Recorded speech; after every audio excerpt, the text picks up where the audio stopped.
And I'm Eric Rowe. And our mentor is Amanda Couchsmith, and our advisor is Benjamin Rees. And today we will be talking about how genetics influence retinal development. So why is the study of genetics important? Genetics is a passing of physical and mental characteristics of a parent to an offspring. And this picture shows how the genes were passed on to the child, and the child ended up getting like the mom's hair color and the dad's eye color. So that's what genes do. They make us unique. Genetics can also help us find a cure to certain genetic diseases. And the study of genetics can help us identify genes that are responsible for the development of the retina, and that can help us find cures to retinal diseases as well. So what is the retina? The retina is a piece of tissue that sits in the back of our eye, and this is like a little eyeball that we drew. And the retina is part of our central nervous system. And the retina also converts sunlight rays into impulses, and those impulses travel to our brain through the optic nerve. And after those impulses have traveled to the brain, they are being interpreted as images that we see on a daily basis. So our project goal is to understand how specific genes influence retinal development, and so that we can find answers to blindness or other diseases.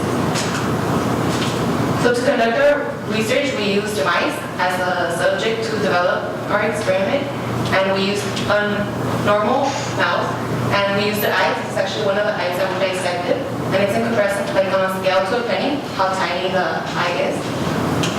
And we compared a normal mouse to a mutant mouse, and a mutant mouse, the difference is that it's missing one specific gene, and the normal had all the genes intact.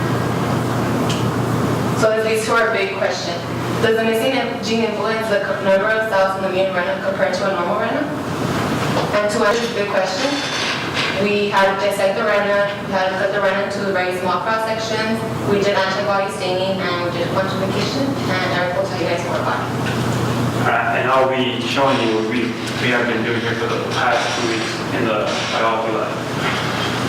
Alright, first is step 1, which is retinal dissection. What we do first is put our actual eyeball under a microscope, and we end up using 2 tools, as you can see. The one here happens to be a forceps, and the one here happens to be a small scissors. What we do is actually cut the actual eyeball and remove the actual retina, which Maria said was in the back of the eye. And when we actually remove it, we have to cut it up into, not cut it up, but into pieces, but cut it and make it look like a little flower petal, like you can see here. Which leads us to our step 2, which is we need to cut the actual retina that you see here into very, very thin slices. And we can do that by using the vibratome. Vibratome kind of works exactly like a deli slice. When you go to the deli, you actually cut your meat into very thin slices. This is the exact same thing. It cuts a retina into very, very thin slices. This is the whole point of having this little rectangle you see here. If we actually remove the actual rectangle and put it on the side, we actually get this picture here, which is actually just a cross-section. This cross-section happens to have 3 different layers of cell population. The little circles happens to be, the red circles happen to be the cells you see. After this, we have to stain our cross-section. And we do that by adding this green liquid you see here to the actual cross-section. Once we do that, we end up getting this here.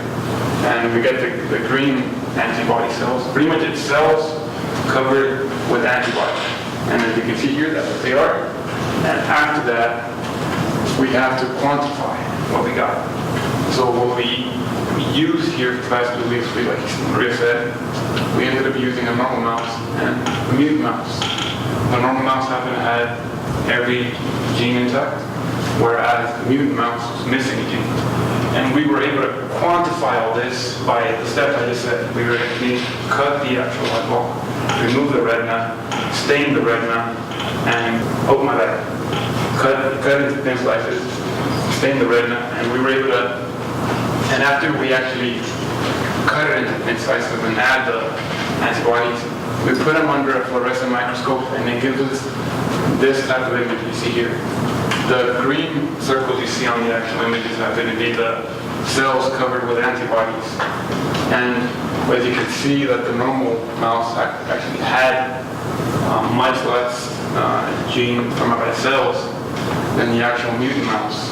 And we were able to actually quantify all this by actually counting them. Me and Maria actually both counted these two images you see here, and we found out that the normal mouse actually had a little under average of 30 cells, whereas the mutant mouse ended up having a little under 50 cells per cross section.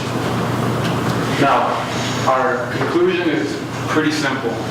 It's through the studies that we were able to understand